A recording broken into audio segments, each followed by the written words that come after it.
मतचोरीच्या मुद्द्यामुळे माझ्या जीवाला धोका आहे असा गंभीर आरोप काँग्रेसचे नेते राहुल गांधींनी केलेला आहे। राहुल गांधींच्या वकिलानं पुणे कोर्टामध्ये या संदर्भात एक लेखी स्वरूपात माहिती दिली आहे।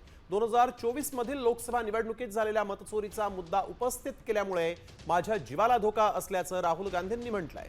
गोडसेंच्या वंशजांनी माझी तक्रार केली असं देखील त्यांनी म्हटलंय। राहुल गांधींनी स्वातंत्र्यवीर सावरकरांची बदनामी केल्याच्या आरोपावरून त्यांच्या विरोधात पुण्यातील कोर्टात खटला दाखल करण्यात आलेला आहे आणि त्यावरील सुनावणीवेळी हा दावा करण्यात आलाय।